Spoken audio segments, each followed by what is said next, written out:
la clase de esta noche.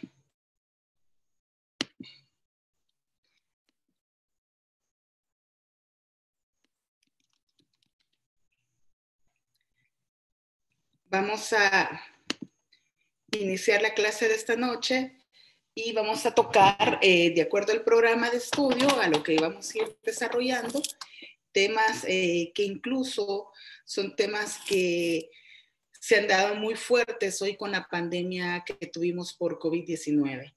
Vamos a hablar esta noche sobre lo que es la suspensión del contrato de trabajo y también sobre, bueno, el tema de la suspensión nos va a llevar bastante tiempo y de ahí la resolución del contrato de trabajo para también terminar en esta noche sobre lo que son las formas de estipulación del salario, porque este módulo lo estaríamos terminando el otro martes. Si no me equivoco, el otro martes terminamos el módulo, sería la quinta sesión, por lo cual tenemos que avanzar con todo el temario para después darle paso al módulo número 3 de Derecho Laboral Empresarial. Entonces, los invito a ustedes de que escuchemos la clase y tomen nota de ciertas preguntas que tengan para que en el espacio que yo abra para las preguntas ustedes puedan hacer todas las interrogantes que ustedes consideren.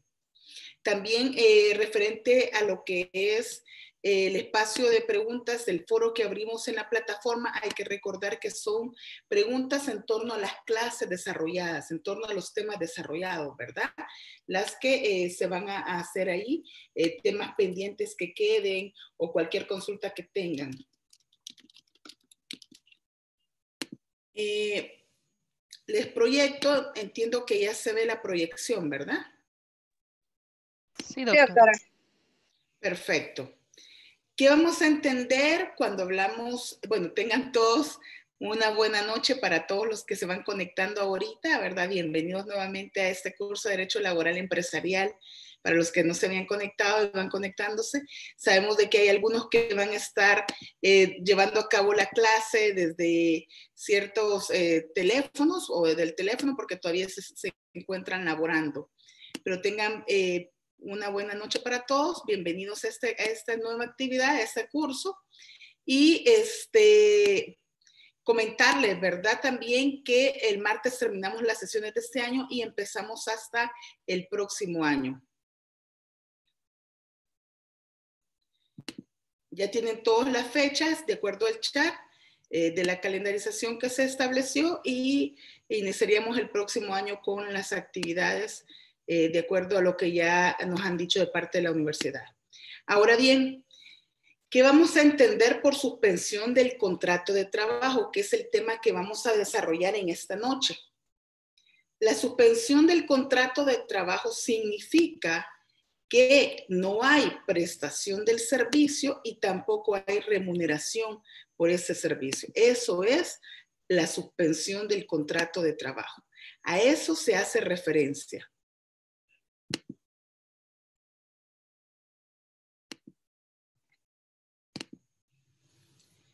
Cuando hablamos de suspensión, ya los tratadistas, como es Eugenio Pérez Botija, ha venido a establecer, los tratadistas son esos estudiosos del derecho laboral que vienen a dar ciertos conceptos, ciertos criterios, ciertos aspectos para la aplicación. Eugenio Pérez Botija ha venido a establecer que el cese parcial de los efectos del contrato de trabajo, independientemente del tiempo que dure o cierto tiempo determinado, volviendo a tener plena eficacia jurídica una vez desaparecida las circunstancias que motivaron la suspensión. Supone la interrupción temporal de los efectos del contrato, por lo cual esa prestación de servicio o el pago del salario no se da. Suspender, poner en pausa el contrato de trabajo. Lo encontramos a partir del artículo 35 del Código de Trabajo.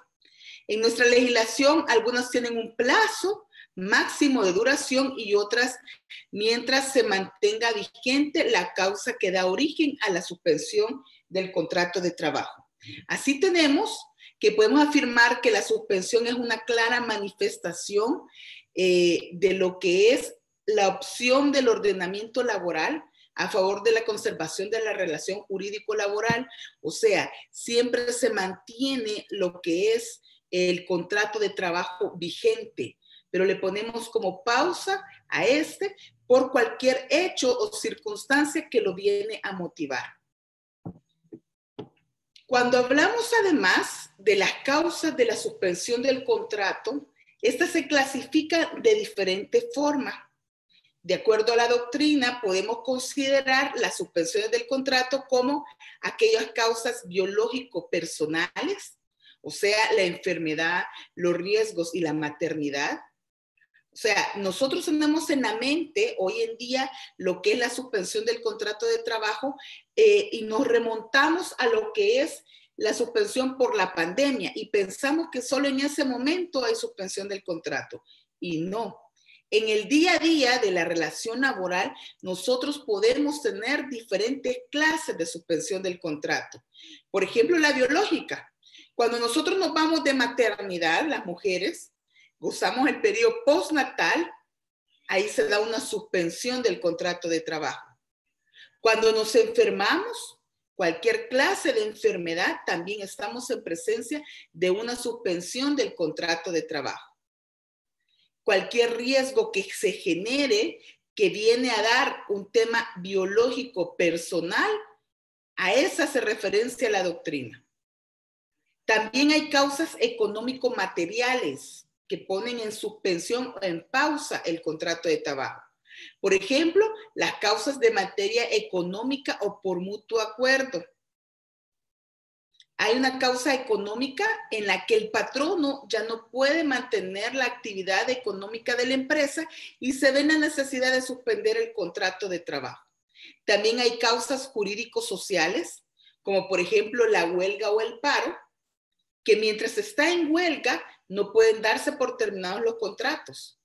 Si el sindicato está en huelga, no puede darse por terminado el contrato. Ahora bien, la huelga es el derecho de los trabajadores. Comúnmente se piensa en la huelga como un tema sindical, pero es el derecho de la clase trabajadora. O sea, llamar a la huelga la llaman los trabajadores. Que el sindicato esté inmerso es diferente. Y el paro le corresponde a los patronos. Entonces, cuando hablamos de causas jurídicos sociales, vamos a hacer referencia a la huelga y el paro. También ahí se suspenden los contratos de trabajo.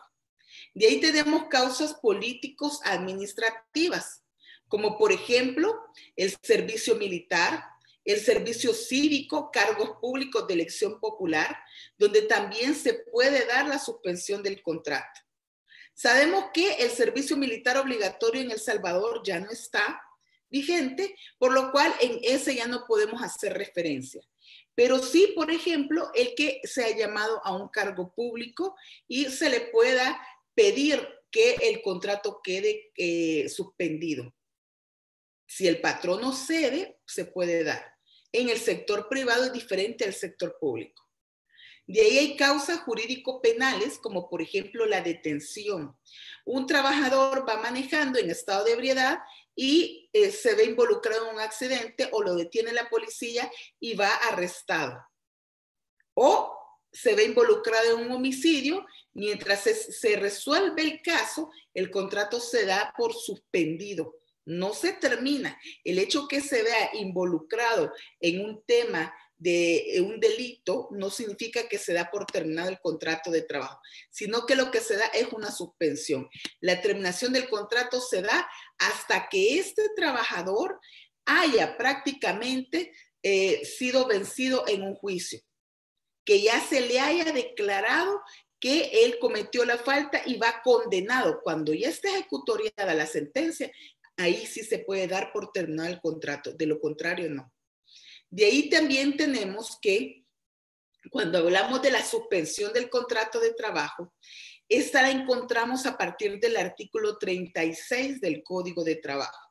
Y el artículo 36 y el 37 da como un listado de causales de suspensión del contrato. Y empezamos, por ejemplo, cuando hablamos del 36, estamos hablando que el contrato se puede suspender por varias causas. La primera, por fuerza mayor o caso fortuito como la falta de materia prima, fuerza motriz u otros semejantes a partir del cuarto día de la interrupción de las labores, como las consecuencias de dicha fuerza mayor o caso fortuito no fueren imputables al empleador o al patrono. En ese caso de la fuerza mayor o caso fortuito, podemos hacer mención de la pandemia por COVID-19. Con base a eso, se da la suspensión del contrato. Y esta clase de suspensión es de manera automática, lo dice la ley. No necesita autorización de nadie. De ahí tenemos la muerte del patrono o la incapacidad legal física o mental de este, que traiga como consecuencia directa la suspensión de las labores. Por ejemplo, yo, Carolina Morán, tengo mi motorista personal y yo me veo involucrada en una enfermedad y voy al hospital, a parar al hospital por 6 meses. Perfectamente se puede suspender el contrato de trabajo de mi motorista porque era una persona que dependía de mí. Si yo no estoy bien de salud, no va a tener a quién manejarla.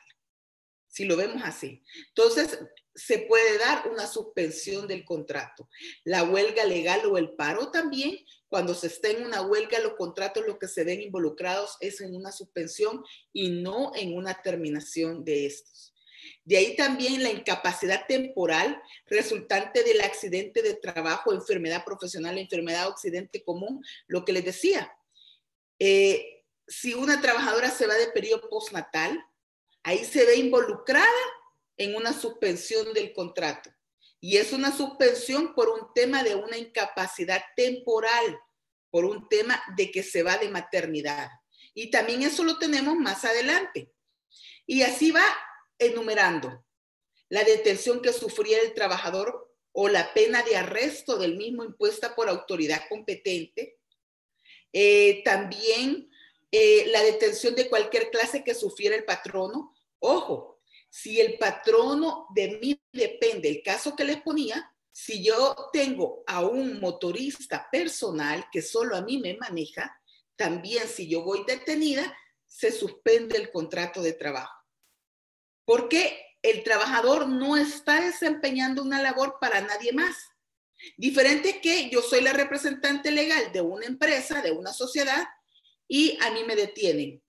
¿Será que se puede suspender el contrato ahí? Ay, no, porque hay una estructura organizativa, una empresa en la cual devenga o labore este trabajador y por lo cual, si yo no estoy prestando el servicio perfectamente, lo puede prestar para otra persona.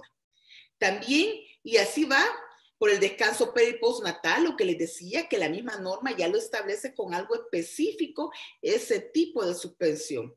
Por el servicio militar obligatorio, que hoy ya no está regulado en el país, por ejercer el trabajo de un cargo público obligatorio que sea incompatible con el trabajo desempeñado, o por el ejercerlo el patrono cuando ello suspende necesaria o inevitablemente las labores en la empresa, establecimiento o centro de trabajo. Perfectamente por el ejercicio de un trabajo o de un cargo público, yo le puedo decir al empleador, mire, me voy a este cargo público, debo de documentarlo y debo de establecer también en qué periodo y el patrono se suspende el contrato por esta causa. También es válido. Ahora bien, en el tema privado, como les decía, se da a veces otro manejo. De ahí tenemos el artículo 37. También se puede suspender el contrato de trabajo por mutuo consentimiento de las partes, o sea, tanto el empleador como el trabajador llegan al acuerdo de suspender el contrato de trabajo y le ponen pausa. Y también es válido. Por la falta de fondos y la imposibilidad de obtenerlos para la prosecución normal de los trabajos, pero esta debe de irse ante el juez, en la que yo documento y le pido al juez que se me suspendan los contratos en vista que no hay fondos y que no hay forma hoy por hoy de obtener esos fondos. pero debe de ser valorado por el juez y como prueba yo debo de llevar mi balance, todos los comprobantes respectivos de que yo no puedo y que se me imposibilita obtener fondos para continuar con el trabajo. De ahí, por la imposibilidad de explotar la empresa o establecimiento por un mínimo razonable de utilidad, por la necesidad de reducir las actividades en empresa o establecimiento, atendiendo a sus posibilidades económicas y a las circunstancias del mercado. Aquí perfectamente, pero igual necesita irse a comprobar donde el juez y decirle, mire, las actividades de la empresa las tengo que reducir porque no puedo, por las circunstancias del mercado, por la pandemia, todo se ha venido abajo desde China, digamos si China es nuestro referente porque es una maquila, entonces debo de comprobarlo. Por enfermedad manifiesta o inminente del trabajador que ponga o pueda poner en peligro la salud de los demás trabajadores, del patrono, de los familiares de este o de sus representantes, por ejemplo, el COVID. Pero estaba amarrada también con la incapacidad que hablamos en el 36. Por la enfermedad del patrono igual, o de sus familiares o de sus representantes que pongan o pueden poner en peligro la salud de los trabajadores. Pero volvemos a lo mismo, para que se dé una suspensión de contrato por enfermedad del empleador, debe de haber un vínculo directo. No puede ser que hay una sociedad o un negocio o un comercio y hay una estructura en la cual el trabajador perfectamente puede desempeñar labores en otra área. Por razones del cumplimiento de normas laborales, el trabajador no tenga que prestar servicios y cuando el ejercicio de un cargo directivo de una asociación profesional impide al trabajador dedicarse al normal desempeño de sus labores. ¿Qué significa esto? Yo soy directivo de un sindicato y en el sindicato es necesario que yo me dedique a las actividades sindicales. Entonces, vengo yo y le pido al patrono que me suspenda el contrato de trabajo. Documento y presento la suspensión del contrato. Y él se ve en la obligación de autorizarme que se me suspende el contrato para que yo me dedique a actividades del sindicato. Ojo, cuando hablamos de suspensión del contrato, estamos haciendo referencia en que no hay prestación del servicio, o sea, no se trabaja ni tampoco se remunera. Porque acordémonos cuando hablamos del contrato de trabajo. Dijimos que hay dos elementos en el contrato de trabajo. Uno es el que presta el servicio y el otro el que remunera por esos servicios que se dan.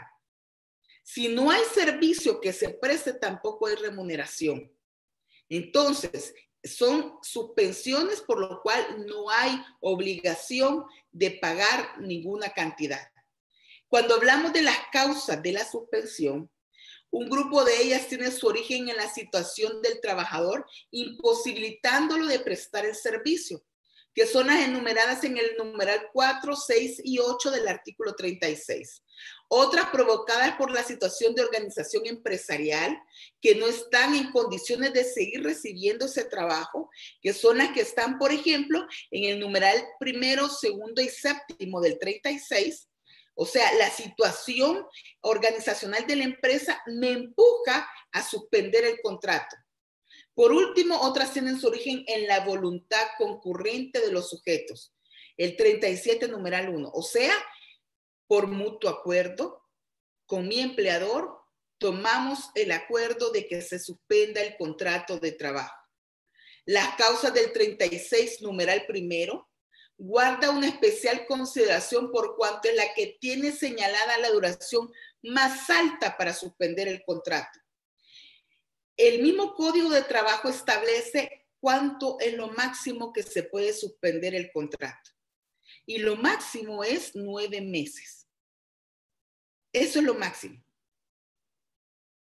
Y de lo contrario, después de esos 9 meses, o se termina el contrato o se reanudan labores.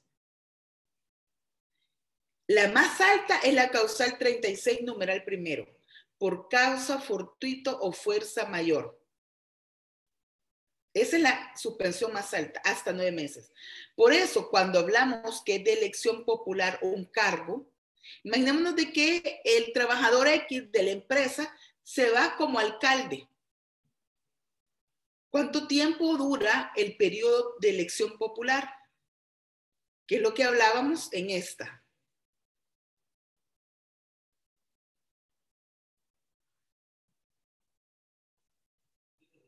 Por ejercer el trabajador un cargo público obligatorio que sea incompatible con el trabajo desempeñado.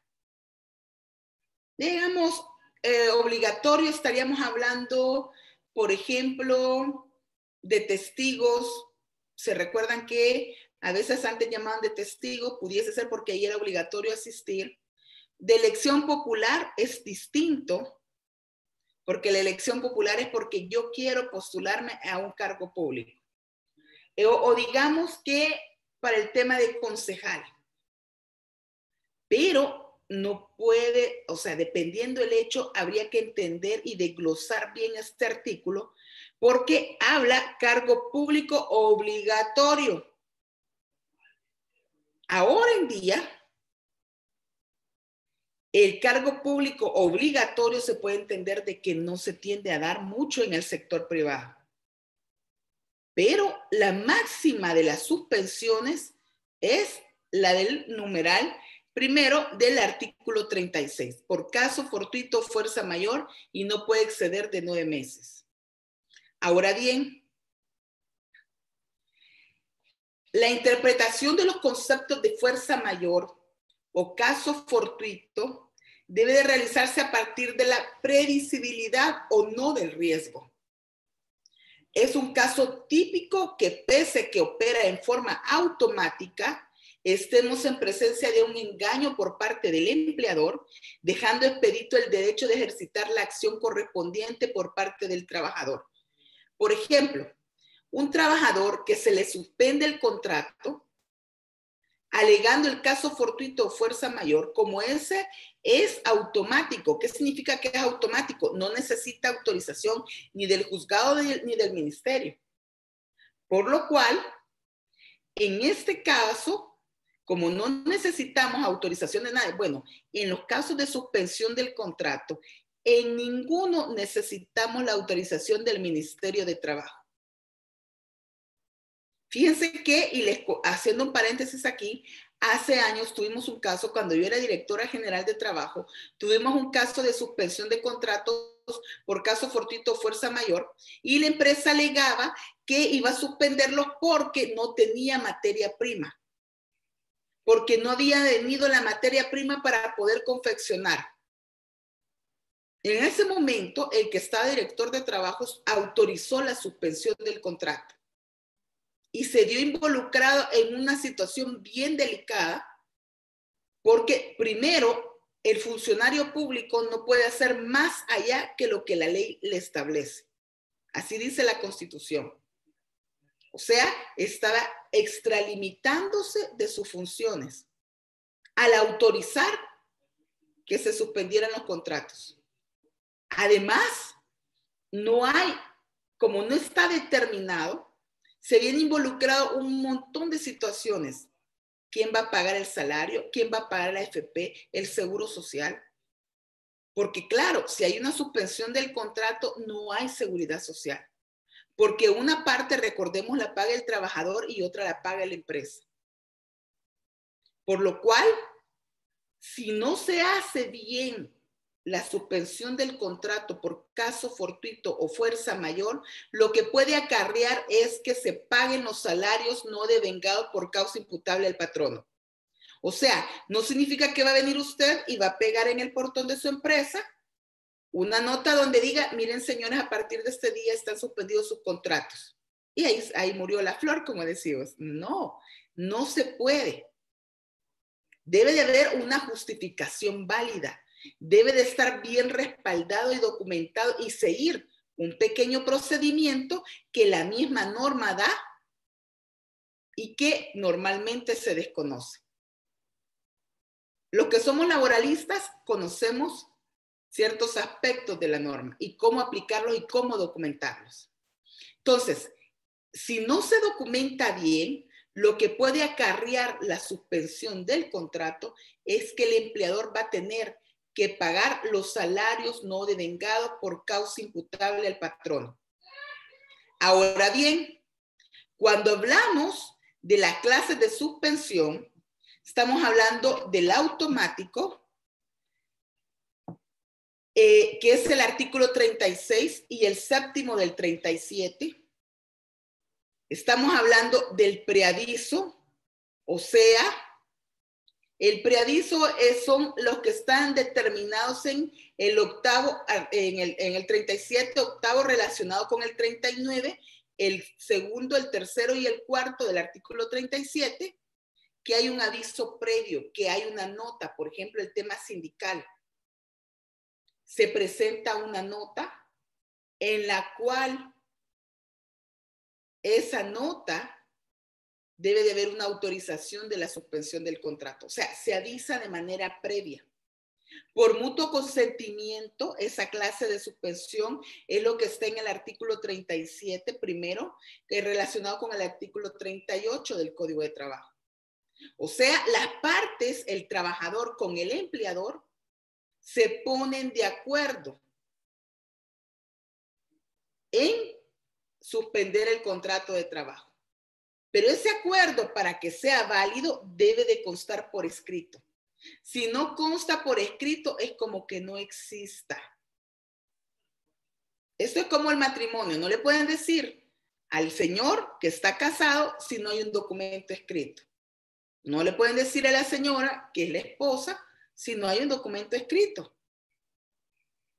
Entonces, todo en materia laboral siempre debe de estar documentado. Y de ahí hay un juicio de suspensión de contrato, que ya establece ese procedimiento a partir del artículo 40, 41 y 42 del Código de Trabajo. Ahora bien, cuando hablamos de la suspensión de los directivos sindicales, para este caso, si el directivo considera dedicarse a actividades del sindicato, y este es el que quiere suspender el contrato, debe de presentarlo por escrito a través de la junta directiva. Ojo, no es cualquier sindicalista, es el directivo sindical. Si es un sindicato de empresa, estamos hablando que son hasta 11 los miembros de la junta directiva. Si es una seccional, son hasta 8 los miembros de junta directiva. Perdón, hasta 7. Si es el patrono, si el empleador es el que quiere suspender el contrato de trabajo del directivo sindical, porque éste pide demasiados permisos o licencias, también le da esa facultad a la norma a partir del artículo 29, numeral sexto, letra C, en la que él perfectamente puede requerirlo, en vista del montón de ausencias que está teniendo el directivo sindical, y le pone pausa al contrato de trabajo, y también es válido. Ahora bien, hay otros efectos de la suspensión del contrato de trabajo.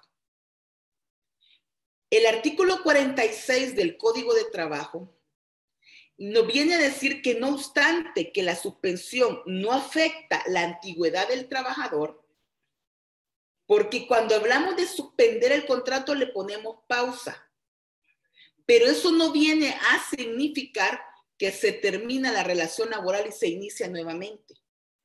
Eso es como cuando nosotros estamos viendo una película y vamos a la cocina o vamos al baño y le ponemos pausa a la película. Cuando regresamos, le quitamos la pausa y continúa.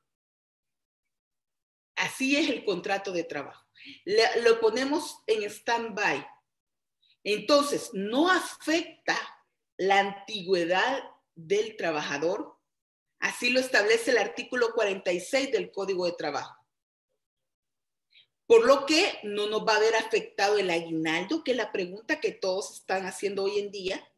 ¿Será que la suspensión de los contratos de trabajo hoy durante la pandemia ha venido a afectar el aguinaldo? No, no lo afecta. No afecta a la hora de un despido en el cálculo de la indemnización. Pero el tiempo que dura la suspensión del contrato de trabajo no se va a computar como tiempo trabajado. ¿A quiénes les puede afectar? Por ejemplo, si es un vendedor en el que gana un salario base más comisiones, a él sí le puede afectar. porque en los últimos meses, a la hora de hacer el cálculo, por ejemplo, le vamos a pagar el aguinaldo y vamos a hacer el cálculo para el pago del aguinaldo. ¿Cómo vamos a sacar el cálculo? Lo tenemos que sacar haciendo la sumatoria de todos los salarios devengados durante los últimos 6 meses ese trabajador, y eso se divide entre 6. Y ahí sacamos el salario promedio. Y con base a eso, nosotros vamos a venir y a pagarle al trabajador la cantidad en concepto de aguinaldo, dependiendo la tabla y la antigüedad. Entonces, si yo estuve suspendido en mi contrato, no tengo reflejado salario alguno. Tendríamos que pagarle y tomarle como base el salario mínimo. ¿Por qué? Porque también, en caso de duda, lo más favorable al trabajador. Tendríamos que ver cuánto ganó, porque si no ganó, por ejemplo, si la suspensión, acordemos de que a partir de agosto la mayoría de las empresas se activaron, agosto, septiembre, octubre, noviembre, diciembre, 5 meses. Pero las ventas estuvieron malas. Ya la norma establece que el trabajador no puede, si no llega a sus metas o a su comisión, no puede vengar menos del salario mínimo. Entonces, eso es lo que tomaríamos como base. Dependiendo, si no logró la meta, tenemos que pagarle el mínimo. Entonces, la base viene siendo como el mínimo.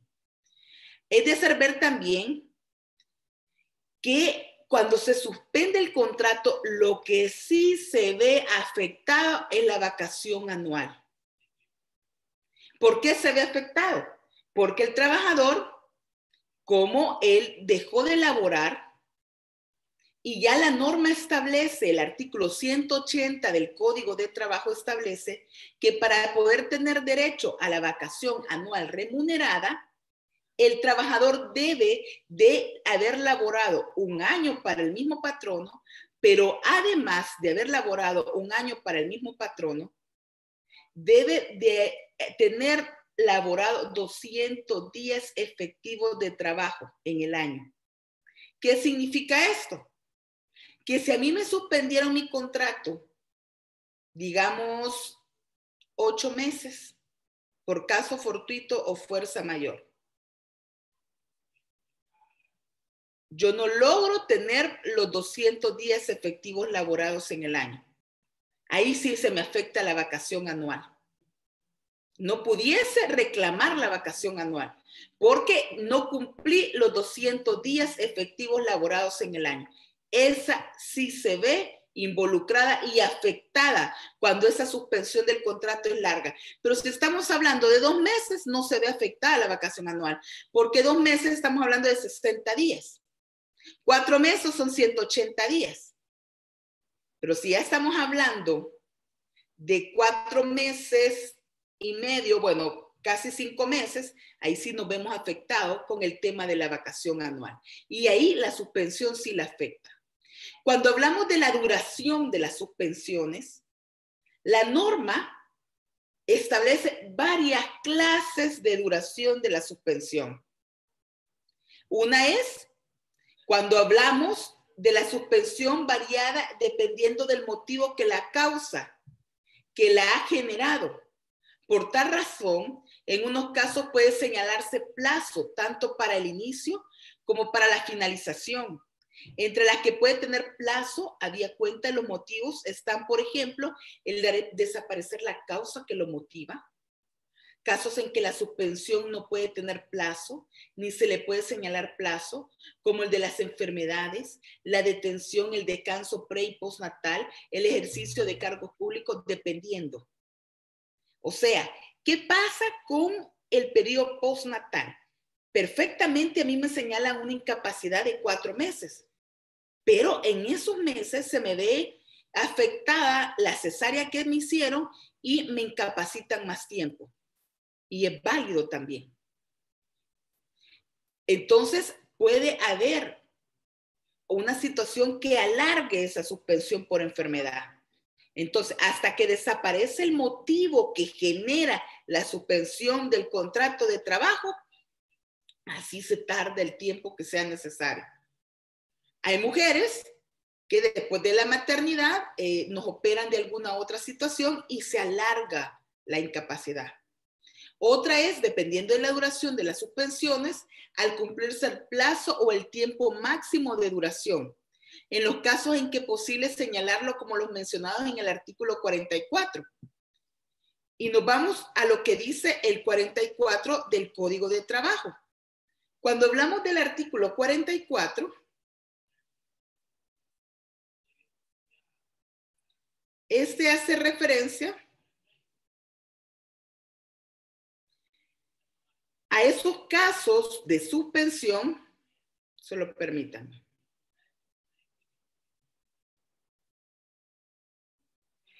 El artículo 44 hace referencia a ciertos casos de suspensión en los cuales sí se ha determinado un plazo para suspender el contrato de trabajo.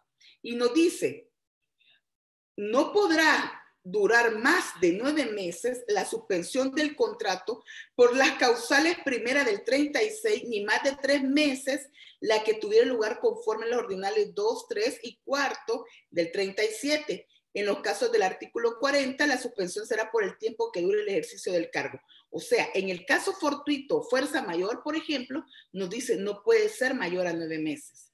En el caso donde ya que no puede durar más de 3 meses, por ejemplo, los ordinales segundo del 37 es uno de esos.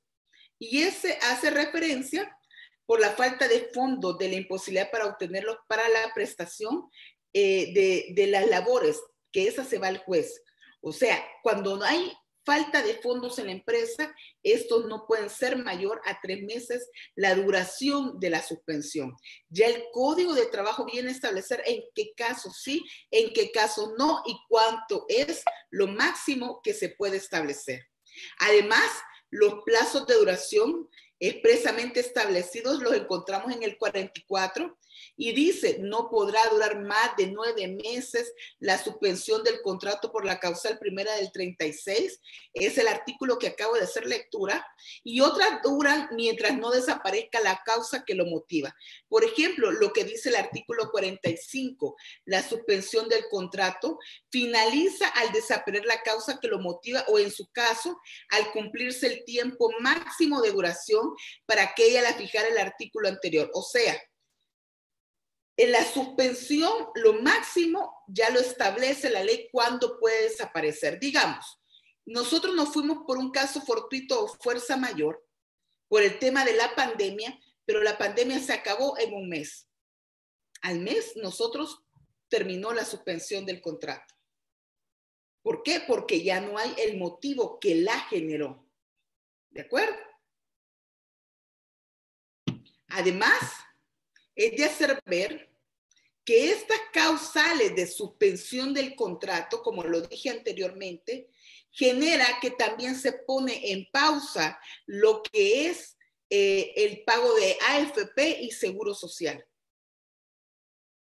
Pero para cada una de esas hay un procedimiento que aplicar o que hacer o que desarrollar. No podemos ir de un solo a una suspensión. Debe de haber un documento, un respaldo para ampararnos a esa suspensión del contrato de trabajo. Ahora bien, paso al siguiente tema. Pero antes de pasar al siguiente tema, o bueno, desarrollo el siguiente tema y después abrimos el espacio de preguntas para que ustedes puedan hacer todas las preguntas y así desarrollarlas yo también. El siguiente tema va amarrado también a este tema de la suspensión del contrato, el contrato de trabajo y todos estos temas vinculados, el cual es la resolución del contrato de trabajo. Esto lo encontramos en el artículo 47 del Código de Trabajo. ¿Qué es la resolución? Es la acción que emana de la condición resolutoria tácita. Condición resolutoria tácita. La palabra tácita es que se sobreentiende, que se da, que no necesariamente está escrita, en virtud de la cual puede el contratante diligente solicitar que se deje sin efecto el contrato por incumplimiento de las obligaciones del otro contratante. Es una acción personal, indivisible, no se devuelven los frutos respecto únicamente de los terceros de mala fe. El contrato que se deja sin efecto es válido, ya que nació cumpliendo con todos los requisitos legales, pero no se da en la práctica. Además, el contrato debe de haber sido celebrado previamente al inicio de la relación laboral, situación que normalmente no hacemos en las empresas. Nosotros nos metemos a contratar a alguien, pero no documentamos. Incluso a veces ni el documento de identidad le pedimos a los trabajadores. El contrato debe haber sido celebrado previamente al inicio de la relación laboral. Solo se puede pedir la resolución del contrato. La puede pedir solamente, la puede pedir el patrono, al patrono, perdón. Existe caducidad del derecho a pedirla. Este caso exige que el patrono incumpla el contrato en dos sentidos: que el patrono se niegue a proporcionar al trabajador el trabajo convenido para lo cual se le había contratado, y que destine al trabajador a un trabajo distinto o de naturaleza distinto al que habían convenido. Ahí sí se puede dar la resolución del contrato. Estos dos supuestos lo establece el Código de Trabajo en el artículo 47 y nos dice: cuando el empleador se negare sin justa causa a dar ocupación al trabajador en la fecha en que debió iniciar. O sea, nosotros contratamos a alguien, hacemos el contrato escrito, pero no tenemos motivo para negarnos a darle la ocupación al trabajador, a designarle sus labores. Esta prescribe en 60 días, esa prescripción está en el artículo 610 del Código de Trabajo. Además, cuando lo destina a un trabajo de naturaleza distinta a la del convenido, de no alegarlo dentro de 30 días, podrá incidir en el futuro de causales de terminación sin responsabilidad para el empleador, como la primera y la segunda del artículo 50. ¿Qué significa esto? Si a mí me designan o incluso ya está la relación laboral vigente, pero a mí me dan una desmejora de mi contrato de trabajo, eso me acarrea a mí como trabajador el poder pedir la terminación del contrato con responsabilidad para el empleador. O sea, que me indemnicen. A eso se refiere.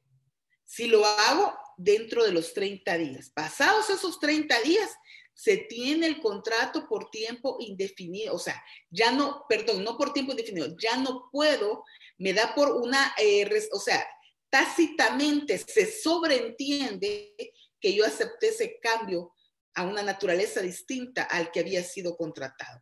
Eso es prácticamente lo que se habla sobre la resolución del contrato de trabajo. Dejo hasta aquí mi presentación y abro el espacio para preguntas, para todas las interrogantes que ustedes pudiesen tener en torno a estos temas que hemos desarrollado esta noche. Gabriela levantó la mano. Sí, doctora, yo tengo una duda respecto a la suspensión del contrato. Si digamos, bueno, ahí vimos las causales de la suspensión y los tiempos en los que se pueden suspender. Digamos que es una causal válida y llevamos X cantidad de meses, van a disculpar, estoy en el carro, X cantidad de meses suspendidos y regresamos a trabajar. Y luego vuelve a suceder una causal nueva o se extiende la causal que existía. Se empieza desde cero otra vez los 9 meses, digamos, trabajamos un mes y luego otra vez nos vamos suspendidos, ¿se vuelve a empezar desde cero o continúa contando el tiempo que teníamos antes? Se puede empezar desde cero, pero habría que ver qué motiva la causal. No es porque al empleador se le ocurrió. No, digamos de que la pandemia termina y luego hay un resurgimiento de casos terrible y tenemos que, hay un cierre completo otra vez del país como hubo, por ejemplo. Sí, ahí sí se puede porque hay una motivación que es la pandemia. Por ejemplo, lo que está pasando en Alemania ahorita o en países europeos, que ha habido un rebrote y que están cerrando obligatoriamente el confinamiento, se está volviendo obligatorio el confinamiento. Entonces, ahí sí hay una justificación, pero habría que documentarlo bien. Excelente, muchas gracias, doctor. A la orden. Voy a leer la consulta que dice Aura. En el caso que la empresa tiene vacaciones proporcionales, 3 periodos, no aplica los 200 días, se pagaría la vacación en el caso de suspensión. En ese caso no aplica porque la vacación anual, el tener la obligatoriedad del año de servicio y los 200 días efectivos laborables, solo aplica para vacaciones individuales ahora. ¿Quién más ha levantado la mano? Vamos a ver. Mario Palencia. Hola doctora, buenas noches. Una consulta. Fíjese que en la planta en donde yo me encuentro hay una persona desaparecida. Entonces, según lo que usted estaba diciendo, entiendo que tendría que llegar a los 9 meses para poderle dar de baja, porque nosotros tenemos un sistema en donde están toda la base de datos. Entonces, él siempre aparece como ausente, ausente, ausente, ausente, ¿verdad? Ahorita le han puesto inactivo, pero ¿cuándo ya se le puede dar la baja como tal? En los 9 meses. ¿El contrato de él estaba suspendido o había alguna No, incapacidad o de cuándo se desapareció él? desapareció hace como un mes y medio. Él estaba llegando a trabajar normal, ya tenía 3 años en la compañía, pero de repente desapareció. O sea, los papás llegaron a la empresa a buscarlo, pusieron en la PNC la denuncia, pero nunca, no la han encontrado todavía. Ok. Bueno, en Entonces, ese caso se pudiese hablar de un abandono, pero como ustedes son conocedores de que él, o sea, no lo encuentran, o sea, puede ser que esté, o sea, así como es el país, ¿verdad? La situación de delincuencia y de que se desaparecen las personas, sabían ustedes que hay más desaparecidos que muertes hoy en día, ¿verdad? O sea, porque después lo entierran hasta en tumbas clandestinas, en fosas clandestinas, entonces ahí por un tema de humanidad, si él llegara a aparecer, le pudiesen reactivar ustedes el contrato de trabajo, o sea, hablar y ver de qué manera se documenta. Pero estamos hablando legalmente de un abandono. pero siempre como en el expediente de egreso, siempre se tiene que poner el por qué, ¿verdad? Si es una renuncia, si es esto, si es lo otro.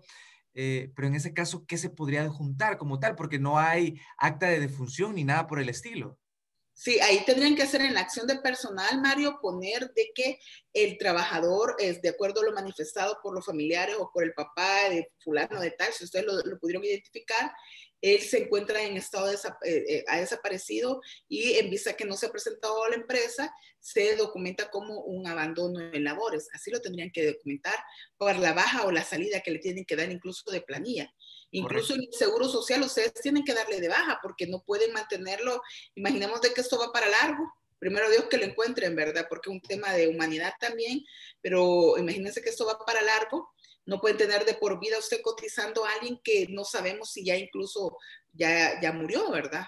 Sí, porque es diferente una incapacidad permanente, se puede decir así, pero ya una persona desaparecida, entonces eh, eso vamos a tomarlo en cuenta, lo que usted me está comentando. Una acción de Gracias, doctor. personal para documentar y que dio aviso a los familiares, fulano o sutano, ¿verdad? Sobre que él se encuentra en estado desaparecido y Y, que por un tema de acción de personal se está respaldando así. y tendría que en esa acción de personal otro documento firmado por los papás, así como un comprobante más. Al final, ustedes como empresa están cubiertos desde el momento en que él en su control de asistencia ya no aparece registrado. Desde ahí están Ok, cubiertos. Incluso legalmente, el Ministerio de Trabajo no puede venir y decirles, mire, vuelvan el trabajo. No ya. puede, no hay ninguna situación o base legal para esa situación. Pero por un tema de humanidad, ustedes sí le pudiesen reactivar el trabajo cuando él llegase a aparecer. Pero eso es incierto ahorita. Sí. Bueno, muchas gracias, doctora. A la orden. Creo que don Julio tenía una pregunta también. Don Julio Sí, Vega. sí, gracias. No, solo Julio, por favor. Ok. Una consulta. Iniciamos con el artículo 35, en que la suspensión del contrato de trabajo habla de que tienen que darse, no sé si las dos condiciones, que no haya la prestación del servicio y que no haya pago de salario. O sea, que eso genere que no se pague salarios. Tienen que darse las dos condiciones para considerarse una suspensión del contrato. Y si es así, Uh -huh. eh, entiendo que cuando una mujer se va incapacitada por maternidad, le siguen cancelando su salario. Muy buena pregunta. Entonces no sé dónde está si hay una contradicción ahí porque entonces se entendería que si está por maternidad y le están pagando salario, no tiene suspendido el contrato. Perfecto. Ahora le hago una pregunta para después contestar todas sus interrogantes, don Julio. Cuando alguien se va de incapacidad por maternidad, ¿la empresa le paga el salario? No. Ajá, quien paga, lo que se paga, ese no es salario. Lo que se paga es un subsidio. Porque lo que se da, acordemos de que el Seguro Social, su nombre lo dice, Instituto Salvadoreño del Seguro Social, lo que viene es a cubrir. Eso es como cuando usted quiere una póliza de seguro médico hospitalario. Entonces, cuando usted se enferma, quien le cubre esos días o los gastos médicos es el seguro. Incluso hay seguros que dependiendo de los 2 días de hospitalización se lo paga como salario también, dependiendo de lo que usted pacta. Entonces, el Instituto Salvadoreño del Seguro Social es de carácter obligatorio para todo empleador y exonera de los gastos de salud y de seguridad social al empleador cuando éste es cotizante. Entonces, ¿qué pasa? La mujer o cualquier incapacidad no genera salario, lo que se genera es un subsidio. Por eso incluso, si usted gana $3,000, el subsidio nunca van a ser los mismos $3,000. Porque hay una tabla, hay un mínimo y hay un máximo en el Seguro Social, al cual se pega. Pero eso por un lado. Por el otro, cuando hablamos de suspender el contrato de trabajo, estamos hablando que la palabra suspender significa que no hay prestación del servicio. O sea, yo no llego a trabajar, ni tampoco hay remuneración. Porque para que se dé la relación laboral, ese binomio llamado relación laboral o relación de trabajo, deben de existir 2 elementos básicos. Uno, que el trabajador preste el servicio y el otro, que el patrono pague por ese servicio. O sea, yo patrono no estoy obligado a pagar cuando no me está prestando el servicio. Y ahí viene toda la discusión que se armó incluso en la pandemia. Que el Ejecutivo a través de decretos ejecutivos, ojo, yo no soy de ningún gobierno e incluso respetuosa de religiones, aunque tenga mi religión y aunque uno tenga su, o sea, pero yo no soy de ningún partido político, no me vayan tampoco a relacionar, ni me interesa, soy docente y soy académica. Pero cuando hablamos de los decretos ejecutivos que se emitieron en el momento fuerte de la pandemia, todos estos decretos no tenían valor jurídico. Hasta fueron declarados inconstitucional la mayoría por la Corte Suprema de Justicia. Porque para que a usted lo obliguen a pagar una prestación, debe de ser a través de una ley, no un decreto. Entonces el Ministerio de Trabajo perfectamente puede amarrar un decreto ejecutivo en el ramo de trabajo y ordenar cualquier cosa. No se puede. Debe de irse. Hay ciertos elementos y ciertas situaciones que sí se pueden ir por decretos ejecutivos. Nosotros tenemos 3 órganos de Estado: el ejecutivo, el legislativo y el judicial. Para que una ley se dé, tiene su procedimiento, su proceso de formación para darse.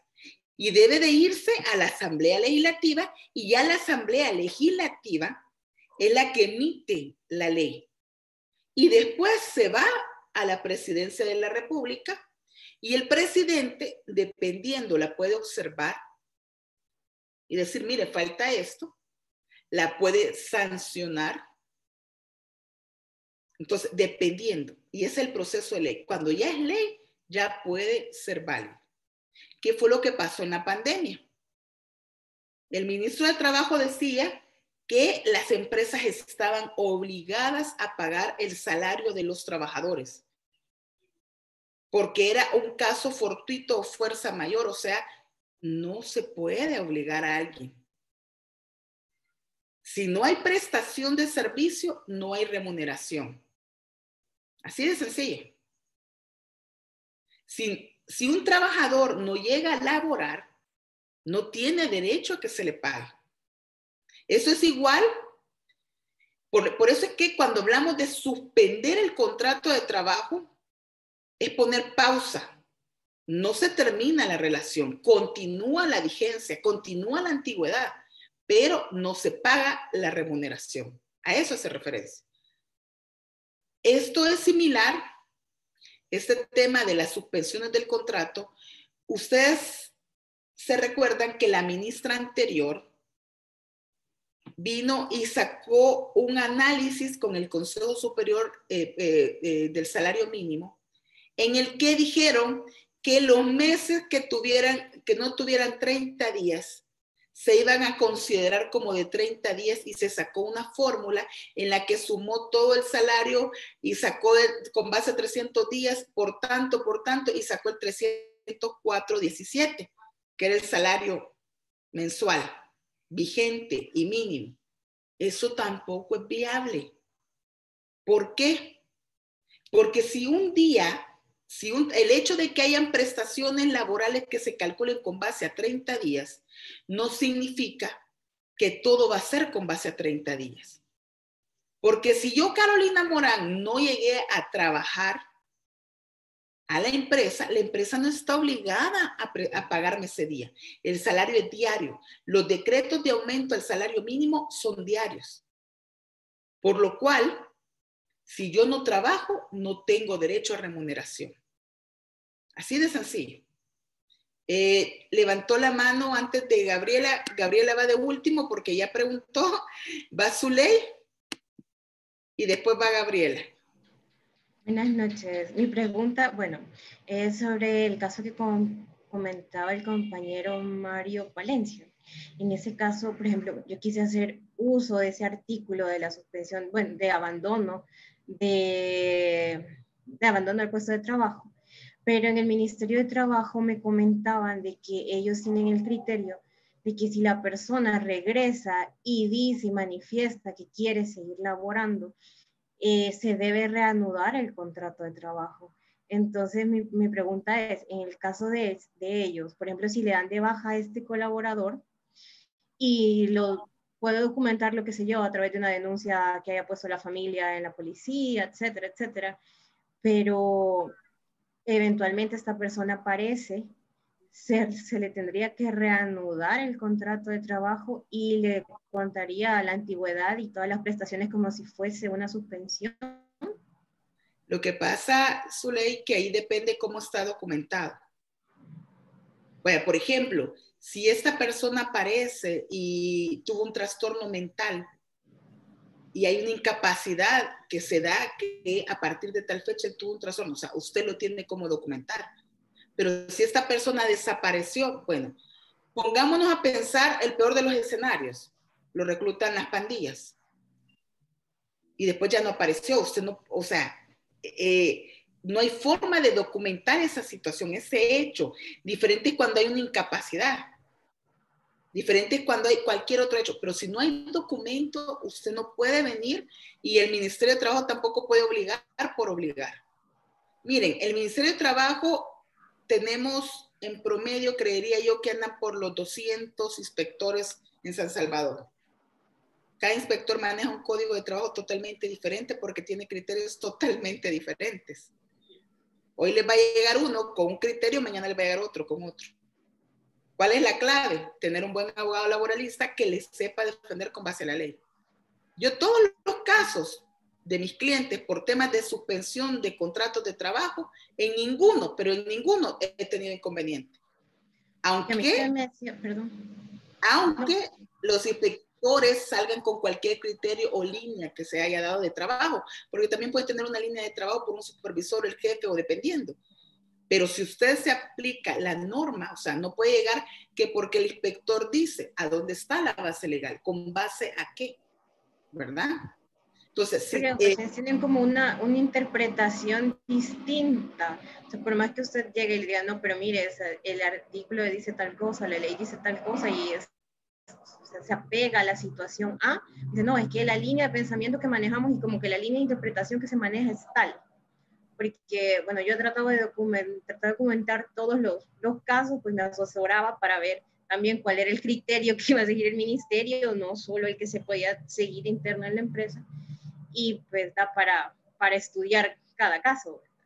Pero en ese caso sí me llamó la atención de que me dijeran que no se podía suspender el contrato de trabajo, que no se podía aplicar como abandono del puesto de trabajo, porque después podía aparecer diciendo, no, yo sí quería trabajar. O sea, así lógico. No se puede, es que para eso se lleva controles de asistencia y de marcación.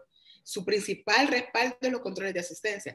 Imaginémonos otro caso que desaparezca el trabajador, que de repente se fue con una novia. O se fue, han habido casos de casos. Nosotros tenemos un caso de un cliente que desapareció y salió hasta en los medios. Y salió bien difícil porque hasta se miraba involucrada hasta la empresa. Pero desapareció como 3 semanas, más de 15 días, la persona. Y de repente llegó a la empresa, aquí estoy. Pero no había una justificación válida. Y se le dio por terminado el contrato. Se había ido de viaje la persona. Y no había avisado a nadie porque se había ido con una tercera persona, o sea, con el amante. O sea, así se puede dar. Ese es un caso, pero tenemos casos difíciles también en nuestro país, como el desaparecimiento forzoso, por el tema de pandillas. Entonces, ahí dependiendo del caso, lo puede valorar la empresa por un tema de humanidad. Pero el criterio de la empresa. ¿Perdón? Pero ya es criterio de la empresa. Depende del caso. Depende del caso. Imagínense el caso que le planteaba, ¿cómo se va a volverle a dar trabajo a una persona que dejó el trabajo de más de 3 semanas para irse de viaje? No hubo un permiso, no una justificación, por el contrario, se vio involucrada la empresa en un tema hasta de, ¿cómo se llama? La imagen de la empresa se vio involucrada en temas de periódicos, que salió de la empresa, hasta se rumoró que había habido una persona que la había secuestrado al interno de la empresa porque la habían visto, la última vez que la habían visto era con una persona de la empresa. O sea, ya involucrando los medios de comunicación, eso se llama dañar la reputación de la empresa, la imagen reputacional, que ustedes saben que es lo que más cuida uno, la imagen reputacional. Eso es como cuando le dicen, solo fírmeme aquí. Ese solo fírmeme, usted no va a estar a la hora de defenderse. Es su nombre. Entonces, ahí no se puede. Vamos con Gabriela, la pregunta de Gabriela. Tenía una segunda pregunta. ¿Perdón? Perdón, tenía una segunda pregunta, pero tenía que ver con lo que comentaban sobre los casos de COVID. O sea, sobre todo lo de la pandemia. ¿Qué pasa con el decreto de emergencia, de que se declare calamidad pública, etcétera? ¿Hasta dónde abarca la protección en esas áreas? O sea, por ejemplo, que ya puedan a través de decretos obligar, o sea, no se puede, ¿verdad? Incluso cuando hay una declaratoria de calamidad pública. Ahí tendría que revisarse el decreto en su momento. Por ejemplo, los decretos del Ejecutivo fueron declarados inconstitucionales por la Corte Suprema de Justicia en su mayoría. Y se dejó claro que tenía que ser a través de una ley. O sea, se tenía que poner de acuerdo el Ejecutivo con el Legislativo para poder emitirlo. Sí, tendría que seguir todo el proceso de formación de ley o por lo menos pasar por el aval de la Asamblea. Así es por la jurisprudencia que hoy en día. Gracias. Vamos con Gabriela y después, ¿quién más? Karen había levantado después la mano. Gracias, doctora. Yo tengo una pregunta siempre respecto entonces a la suspensión y los famosos 3 días. Es decir, cuando una persona se incapacita y su incapacidad dura 7 días y los primeros 3 días son cancelados por el patrono, porque no los cancela el Seguro Social, y la mayoría de reglamentos, al menos el de nosotros, sí incluye que lo que no cancela el Seguro Social lo cancelamos nosotros. ¿Esos 3 días en los que les cancelamos el salario, ya está suspendido su contrato o todavía no? Ellos ya están incapacitados, pero nosotros por 3 días les cancelamos su salario. Depende, si la incapacidad es por mayor tiempo, veremos que ahí le cae al Seguro Social. Pero esos 3 días estamos hablando de una suspensión del contrato por incapacidad. O sea, ya está suspendido aunque le paguemos. Así es, por enfermedad. Ah, ok, muchas gracias. Lo que pasa es que hay un vacío en la ley, Gabriela. Y esa es política de la empresa donde usted labora el pagar los 3 días. Sí, correcto. Nosotros, me imagino que en algún momento estuvo en algún reglamento o alguna ley porque lo incluyeron en nuestro reglamento que es de 1992. Entonces, ahí está, pues, y lo hacemos. Sí, lo que pasa es que alguien, cuando le elaboraron el reglamento, se lo incluyeron. Entonces, ahí sí ya se vuelve una práctica que se vuelve obligatoria para la empresa también. Correcto. Entonces, digamos, si al final le queremos hacer la cuenta de los 200 días porque él estuvo incapacitado, qué sé yo, X cantidad de meses por algún problema que tuvo, esos 3 días sí entrarían en esa cuenta. Sí, así es. Excelente, gracias. A la orden. Vamos con Karen. En cierta manera, doctora ya me respondió mi pregunta porque era siempre sobre lo del COVID, porque cuando empezó lo de la pandemia y que cerraron todo, pues hay muchas empresas que empezaron a suspender sus contratos, pero el ministro de Trabajo estaba diciendo de que no podían suspender los trabajos, tenían que pagarle a los trabajadores. Pero creo que en el transcurso de las charlas que preguntas me la respondió. Ok, perfecto. ¿Quién más tenía pregunta? Doctora, perdón, en el chat está escribiendo Aurora. Sí, estaba esperando todavía pero como no tienen más preguntas ustedes, vamos a leer el chat.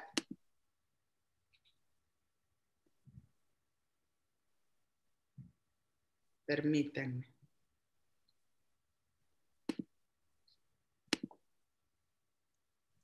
Dice Aurora, en el caso de que la empresa tiene vacaciones, esa fue la consulta que ya había contestado de Aurora, por el tema de los 210 efectivos.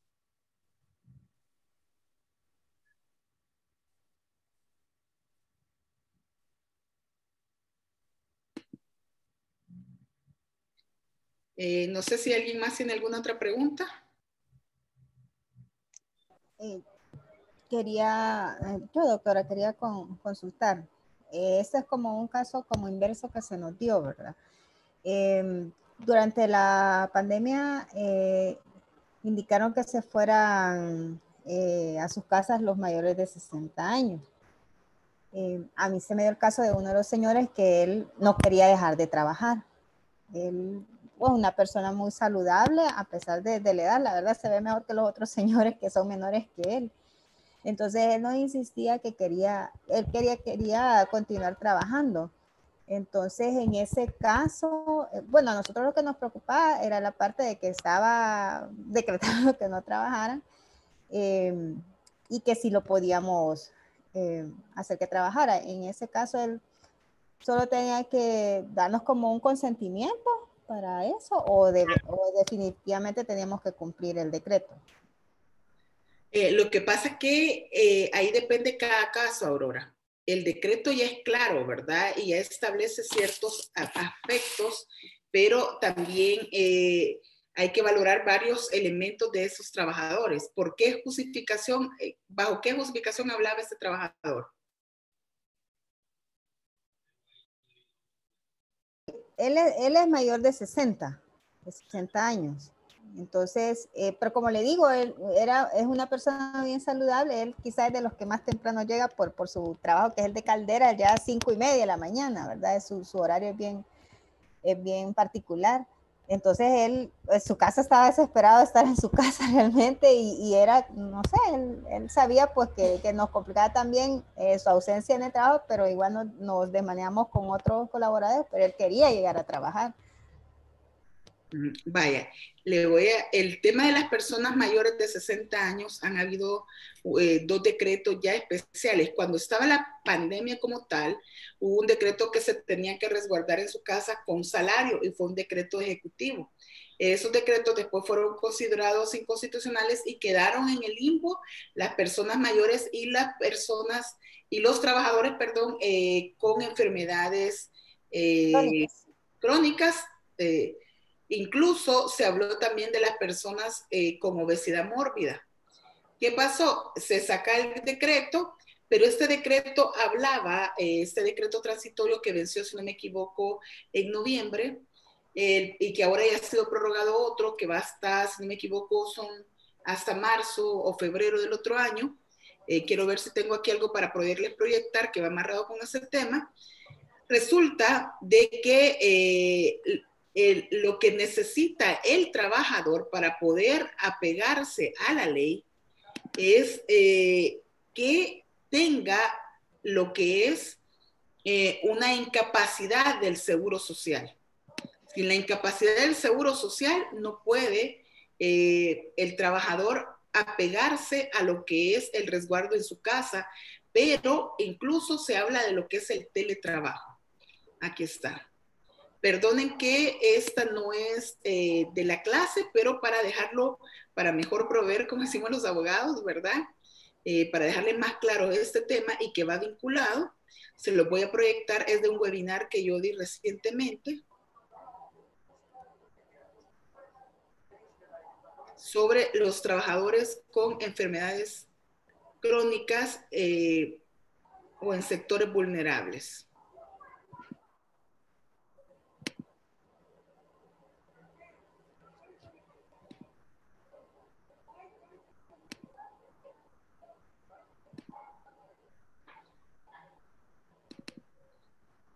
Es esta. Se la voy a pasar rapidito. El decreto prácticamente viene a hablar, ¿verdad? Enfermedades, todas las personas mayores de 60 años o con infecciones, incluso que no importa la edad, pero que tengan una afección y que los pongan en este riesgo de ser un sector vulnerable. Hay un protocolo, los protocolos de prevención de riesgos biológicos en los lugares de trabajo que cada empresa debe de tener, ¿verdad? Ya viene a establecer grupos mayores, personas mayores de 60 años, personas con enfermedad pulmonar crónica, asma, moderada, grave, afecciones cardíacas graves, personas con su sistema inmunitario deprimido, en tratamiento contra el cáncer, con trasplante de órganos, VIH, SIDA y otros medicamentos que debilitan el sistema inmunitario, y empieza a desarrollarlo. Obesidad grave, personas con obesidad grave que indiquen masa corporal 40 o superior, personas con diabetes, hipertensión, personas con enfermedad renal crónica, personas con enfermedad hepática, mujeres en estado de embarazo o con alto riesgo. ¿Qué pasa con este sector? Este decreto, el nuevo decreto que entró a partir de noviembre, tiene 180 días calendario el decreto. O sea que si entró en noviembre, estamos hablando que su vigencia se prorroga hasta el otro año. Fue emitido el 19 de noviembre del 2020 y publicado el 1 de diciembre de 2020. Fecha desde la cual se encuentra en vigencia. Estamos hablando que diciembre, enero, febrero son 180, 30, 60, 90. Estamos hablando que 180 días, estamos hablando de 6 meses. Hasta junio más o menos va a llegar, si no me equivoco, esta vigencia de este decreto. El objeto es proteger a estos trabajadores con condiciones vulnerables. Su aplicación será en todos los sectores público y privado. La supervisión recae al Ministerio de Salud y al Ministerio de Trabajo, y empieza a desglosar a quienes se les aplica la ley, medidas que se aplican, incapacidad médica. Debe de haber una incapacidad del seguro social en la que se documente la enfermedad que adolece, y debe de haber un resguardo domiciliar. Todos los trabajadores con condición médica vulnerable podrán resguardarse en sus residencias, no podrán verse afectados laboralmente si están autorizados para no asistir a su centro de trabajo durante la vigencia de la ley. ¿Quién va a dar la autorización? Es a través de la incapacidad del seguro social. Ellos deben de hacer teletrabajo, dependiendo de las funciones de cada trabajador, se va a adaptar a la actividad laboral. El salario, todos los trabajadores en condición médica vulnerable deben recibir su salario. Para los trabajadores del sector público, su salario será pagado de acuerdo a las leyes vigentes, mientras que los trabajadores del sector privado deberán recibir el subsidio respectivo del Seguro Social, que le corresponderá según la incapacidad presentada. ¿Qué significa eso? Este decreto quedó mejor que el anterior, pero al igual que el anterior, si no hay una incapacidad del Seguro Social, no podemos hablar que está en un grupo o en un sector vulnerable. Así de sencillo. ¿Qué pasa con las incapacidades del Seguro Social?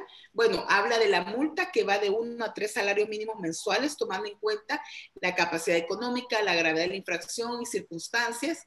Pero además, ¿qué pasa con este tema Perdón, permítame. El mayor de 60 ya es por default, no tiene que sacar ningún trámite. Tiene que ver, la ley deja ese vacío. Debe de existir una incapacidad. La ley es clara. Okay. Para entrar en un sector vulnerable. ¿Qué médico tendría que verlo? Que porque soy mayor de 60. Tendría que verlo un médico del trabajo y decir que se resguarde en su casa. Pero no tiene, como no adolece enfermedad, no lo van a incapacitar. Y no creería yo, así se lo digo, a mí me interesa saber cómo lo va a manejar el Seguro Social, porque no creería yo que empiece a incapacitar a todos los mayores de 60. Solo cuánto implica el subsidio, ¿verdad? La pandemia va para largo, de aquí que se ponga la vacuna. Y todavía el tema de la vacuna no sabemos cómo nos va a resultar, por decir así. Todavía, aunque ya está aprobada y hay ciertos indicios de que todo va a estar bien, pero, o sea, la pandemia va para largo ahorita. Entonces, no creo que el seguro cubra a todos los mayores de 60. Ahora bien, ¿qué pasa con las personas que adolecen de alguna enfermedad? Yo tengo el caso de una persona que se venció la vigencia del decreto anterior y no le dieron la incapacidad en el Seguro Social. Todavía está esperando que se la den. Así de sencillo. O sea, entonces hay que esperar, tiene que estar el comprobante respectivo. Lo que sí, como un tema humanitario, lo que se puede ver es que sí se puede hacer teletrabajo. Eso sí se pudiese hacer. Y en los casos que se pueda, ¿verdad? Pero en las áreas de mantenimiento, producción es bien complicado. Así es. Ok, muchas gracias. Doctora. A la orden. No sé si lo he interpretado mal, pero este decreto, por decirlo de alguna forma, es como a petición de parte, porque la única obligación del patrono es otorgarle el tiempo, que si el seguro le da la incapacidad, la única obligación que tengo yo como patrono es otorgarle el tiempo que necesita para estar incapacitado. O sea que quien debe iniciar el proceso es el trabajador. Yo no puedo como patrono obligarlo y decirle que va al seguro y que vaya a hacer la incapacidad y todo lo demás. Así es. Yo así lo entiendo. Es igual que cualquier incapacidad. Bueno, dejo hasta aquí la clase, más que ya se me apagó la computadora, perdón, que no traje el conector. Y recuerden que está todo en la plataforma y nos vemos el próximo martes y después vamos de vacaciones. Estén pendientes de la plataforma porque a partir de ahora sí se les va a dejar otra vez actividades, ¿verdad? Y que pasen una bendecida noche todos y un buen descanso. Bendiciones. Buenas noches. Gracias, Buenas buenas noches. Gracias, buenas noches.